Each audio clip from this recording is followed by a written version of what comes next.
Thank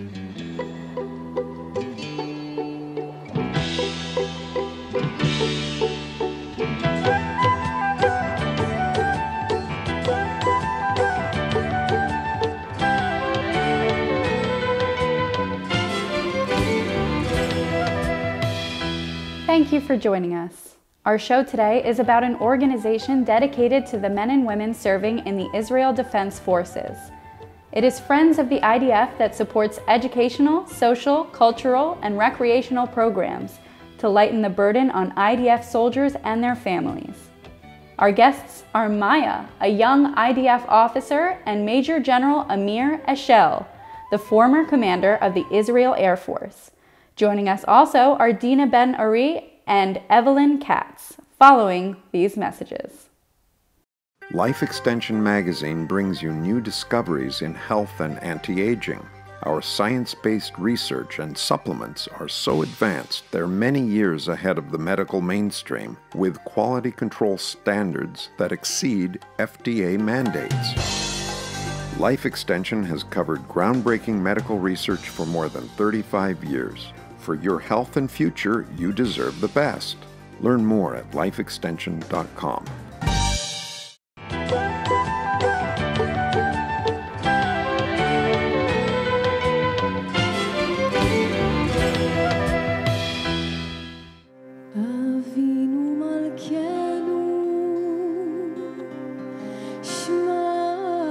I was 2 years old when the war started. I was 8 when it finished. There were things that I should never have seen. My twin cousins, my age, whom I loved dearly, were caught by the Nazis, brought to Płaszów, and shot by the soldiers while running up the hill. From my hideout, I saw how they fell, and it haunts me my entire life.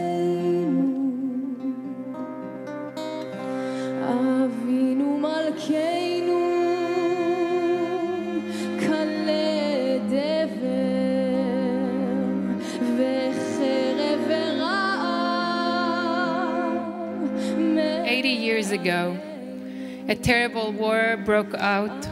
Like a storm out of hate as the Nazis' troopers and their collaborators trampled everything standing in their way, spreading clouds of hatred of anyone other or different to them. Today, this place is a makom shel kedusha, a place of true holiness, because of all of you who are here gathered to give voice and give memory to the victims of the Holocaust.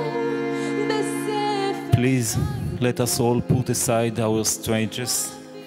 Let's put aside any sarcasm, and let's share an open and warm heart for each other.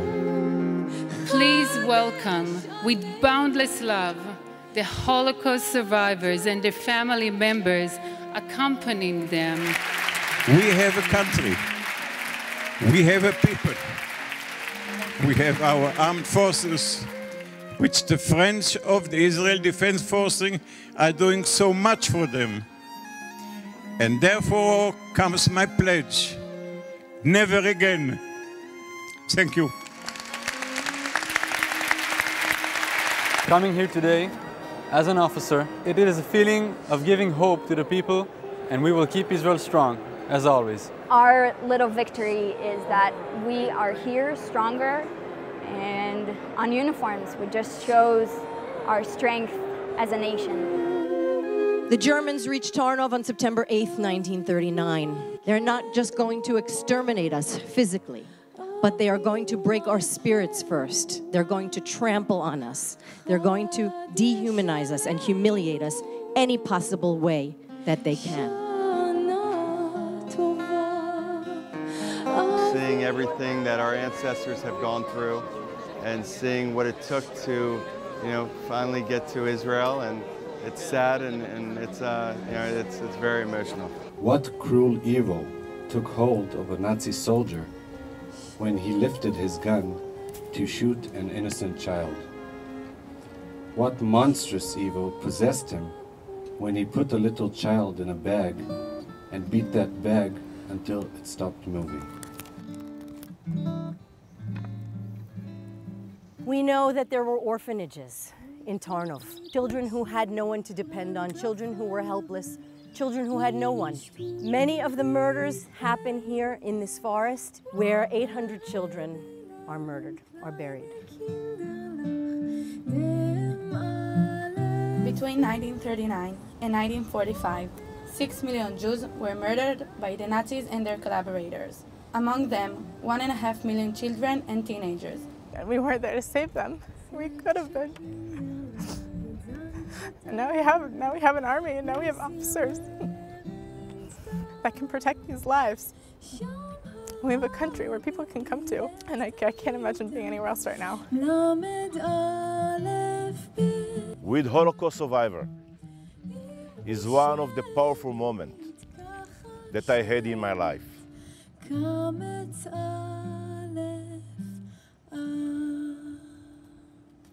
With us now is Major General Amir Eshel, and we have an Israel Air Force officer here as well.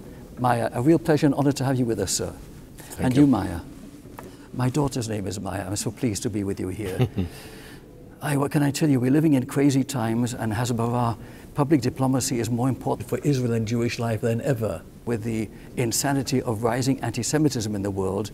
And it is heroes like you who are protecting Israel. My parents were Holocaust survivors, so I'm very much in touch with the essential role that you're playing. What are your thoughts on things at the present time, sir? A lot of concerns. Some genies got out of the battles, and we remember old times that those kind of acts started tragedies and crises. And I hope that all of us, I'm talking about globally, will set our minds and confront those phenomena in order to get those genies back to the battle before tragedies will occur. Nothing has really changed. Why is anti-Semitism suddenly so much more prevalent than it was 10 years ago? What's happened? Well, I think the world has changed in a way. Democracies are conflicting internal challenges, and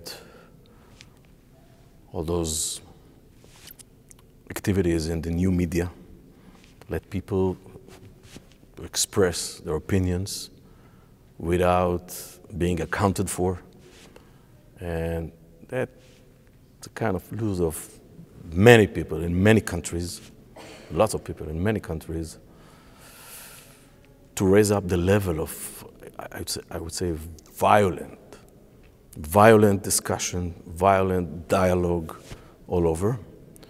And I think it inspired, in a bad way, a lot of people.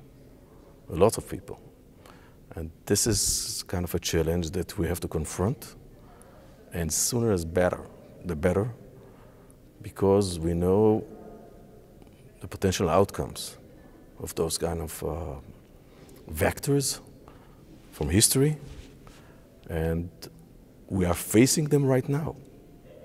So nobody is immune. Nothing should be taken for granted. It must be addressed. And of course, relate to Israel and relate to the Jews all around the world. Israel must be strong. Israel must back up the whole Jewish people all around the globe against those violent discussions, and some of them are not just words. Some of them are real violence. So what you're saying is so very important, and in this world, ignorance and stupidity is so dangerous. And I just think about the responsibilities you had, commanding Israel's outstanding Air Force, defending Israel, an absolutely essential cause. And you, Maya, you are actually beginning your career as a captain, and I understand that you yourself have served Israel so very well. Share with us your thoughts in our conversation. I actually agree with everything Amir says, and I think that the media has a very important role in this crazy sensation going around Israel now. It's very easy for toxic, wrong information to go out everywhere, not like 10 and 20 years ago. So I do think this is a very important thing.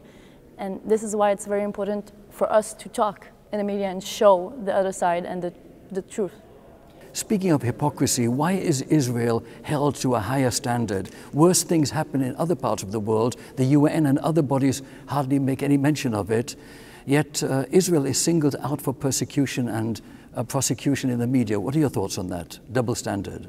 I think that the media likes to show all of the bad things. They never show us going to Brazil and helping the people in the earthquakes and all around the world.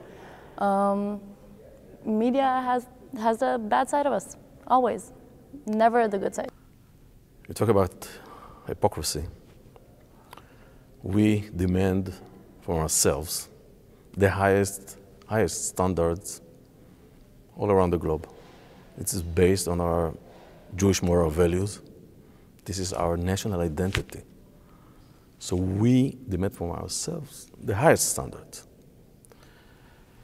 Others look at us in different ways, and they considered double standards. The highest standard that we demand from ourselves, and other standards for others. And that's why they criticize us, because we demand from ourselves. It sounds weird, but I think it's political tool in order to confront the state of Israel, the people of Israel, the government. We will continue to follow those moral values of the Jewish people. That's what really kept us along those thousands of years. And we're going to follow them as a compass, as a lighthouse. We'll continue to do that. A concern I have is that technology is really something that is helping Israel's enemies more and more.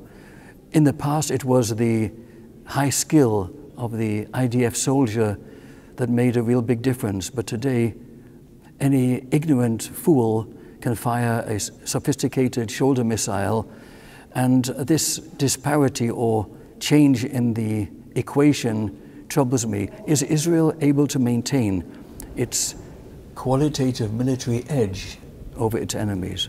Yes, technology is a challenge, but the major factor any outcomes of any conflict is the human factor. Doesn't matter what level of technology, how sophisticated it is, cutting edge, whatever. The men and women behind that technology, they are the only ones who are responsible to get the results. And we are blessed with the best people in the IDF, highly motivated, skillful.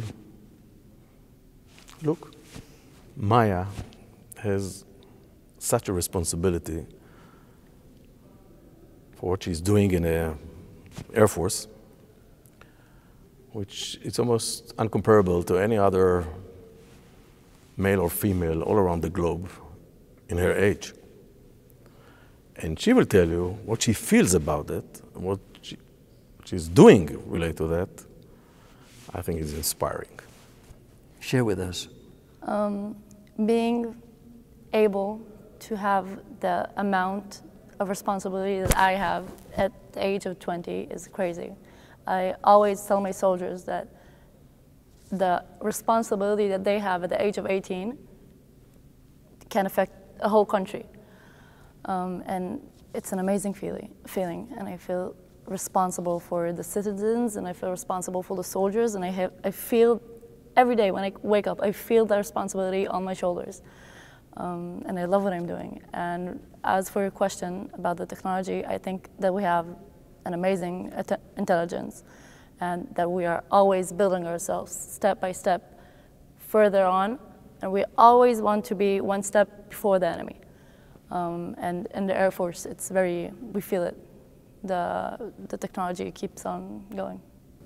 Motivated and actively defending your country, your homeland. So essential.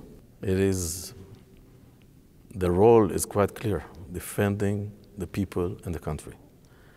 But when you understand the circumstances, the situations Maya is in and others, she has to decide in seconds what to do. And it's easy to make mistakes. And the outcomes of potential mistakes can be strategic. Impact, which is, I would say, unprecedented. And everything lies on her shoulder and her friends all over the IDF. And they are professional. They are determined to take the decisions. They're not afraid. They understand their responsibility, and they're doing great. Before we conclude, Maya, give our audience a final thought. I think it's very important for everyone who lives outside of Israel and is not part of the IDF, but has their thoughts of us, to keep on spreading their words and talking about the IDF and all the good stuff and the good things we do and the morals that the IDF works on. Because that's the important thing, and when the word spread out and people see the truth, it makes a difference. Absolutely. Sir, final thought from you. I would like to address your viewers. The support that the State of Israel got from the American Jewish community, the support that IDF got from the friends of IDF here all around, is so precious. It's more important than any technology that we've got, because we feel that we are not alone. We are one entity. And being together, this is the recipe to live forever. In our independent country, free, Jewish and democratic. The one Jewish country in the world, tiny little Israel surrounded by so much hostility. God bless you, Maya. It's really an honor to meet you, and you, sir. Keep up the fantastic good work. Thank you both. Thank you very much. אנו, טייסי חיל האוויר הישראלים, בשמי מחנה הזוועות, לעצור היסטוריה.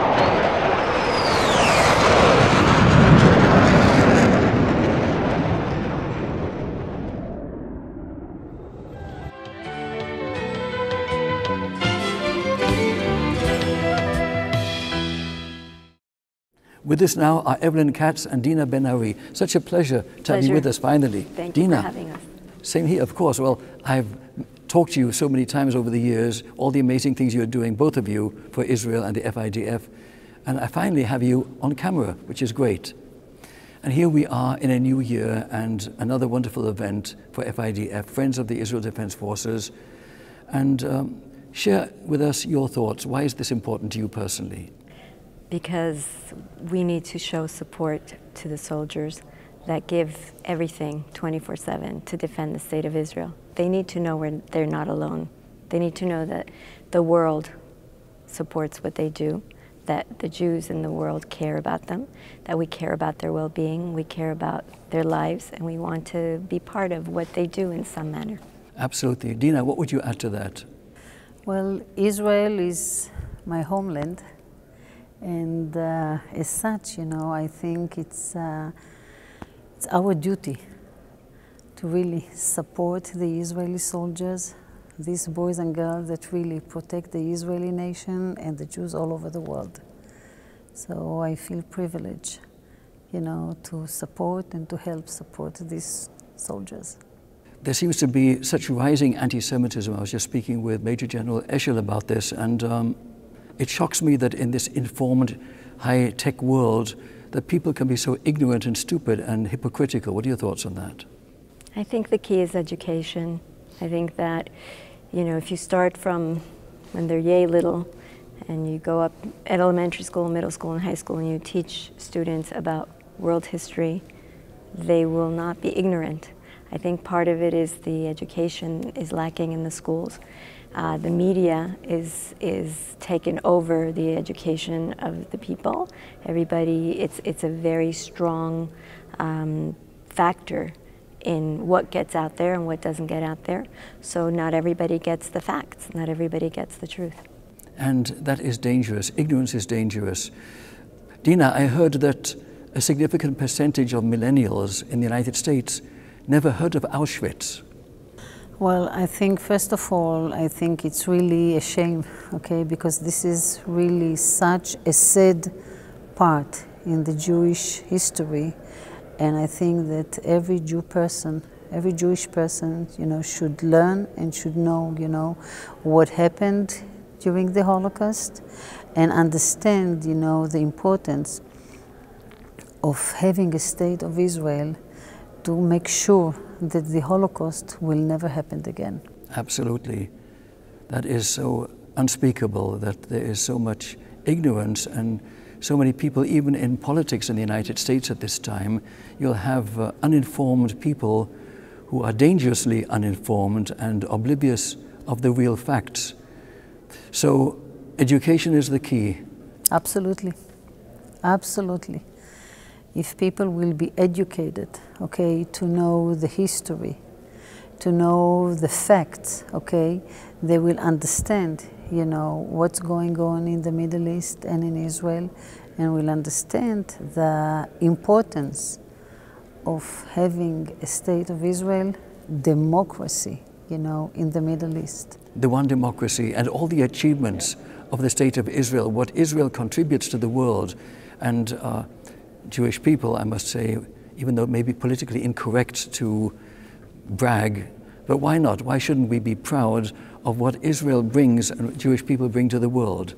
Israel is incredible. They've done so much in the area, not only of technology, but also using your natural resources and bringing those resources, for example, water. Water is something that is necessary all over the planet. And Israel has been able to harness it, to be able to use it and take it to the developing nations like Africa and show them how they can better use water for agriculture, water, you know, for irrigation, desalination, you know, all these different products that are byproducts of water that we need. Water is essential for life. That's just one small thing that Israel does. Israel, the army, for example, the FIDF are the first responders to any disaster anywhere in the world. Who's there first? The FIDF. Haiti, South America, Right. Incredible. Right. Yep. The first hospital in Haiti came from Israel after the disaster. And even now recently in Mexico, yeah. But I would like to add also, okay, look at Israel, okay, this, you know, just last week, you know, Israel sent, you know, the spaceship, Bereshit. You know, Israel is the 4th country in the world, okay, to send a spaceship, you know, to the moon. So I think this really says it all. So many technological achievements. Before we conclude this brief interview, unfortunately brief, please share with our audience a final thought with regard to the work of the FIDF and your role in it. Mm-hmm. Well, the FIDF is vital in providing for the well-being of its soldiers. There's several programs that we provide for. There's education, there's the Lone Soldier Program. We take care of the wounded and bereaved families. We take care of a full battalion. You can adopt a battalion and take care of all their needs. We provide R&R for the soldiers and gymnasiums and auditoriums and things for them, synagogues for them to be able to have a broad and a good time, not a good time when they're in the Army, but a better time, an easier time when they're in the Army. And I think that, you know, there's many other things that I'm sure Dina can add to that.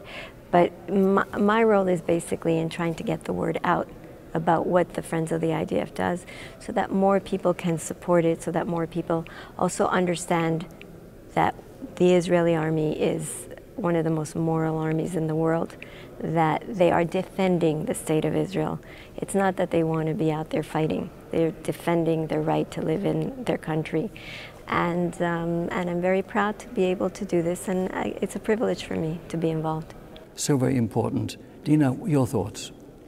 Well, I'm with the Friends of the IDF over 14 years, and I think it's a privilege and it's an honor, really, to take care of the well-being of the Israeli soldiers. They are young. They are so young, from the age of 18 to 20, okay? They are leaving, you know, their home and going to the army. And I think it's a privilege, really, to make their life easier during the service and after the service. Absolutely. Dina, such a pleasure. Thank you. Thank you very and much. I would be delighted to meet your husband and interview him as well. Okay. He's probably there somewhere. Sure. But for Shmuel, you need an hour. Oh, it's amazing. Amazing. I'll be happy to. Being here today, these moments for us are empowering. But for you guys, what I would like you to take from it is the victory we take from it. Because these uniforms are different uniforms. These uniforms are not striped, and for us, this is victory. We need to remember and never forget. Remember and pass on from generation to generation. To vow never again. We swear to protect the state of Israel, to be the shield for all Jewish people around the world, for our families, for our children, and for our future.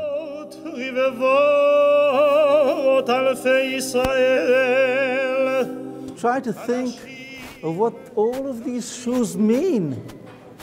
It's the only trace physically we leave on Earth. That's the only thing that touches the whole time Earth.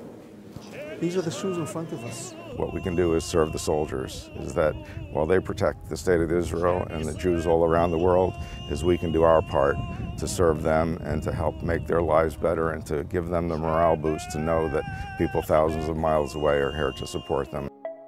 We are marking here not only the 70th anniversary of the birth of the State of Israel, but 70 years of the rebirth of the Jewish people. Life Extension magazine brings you new discoveries in health and anti-aging. Our science-based research and supplements are so advanced they're many years ahead of the medical mainstream, with quality control standards that exceed FDA mandates. Life Extension has covered groundbreaking medical research for more than 35 years. For your health and future, you deserve the best. Learn more at lifeextension.com.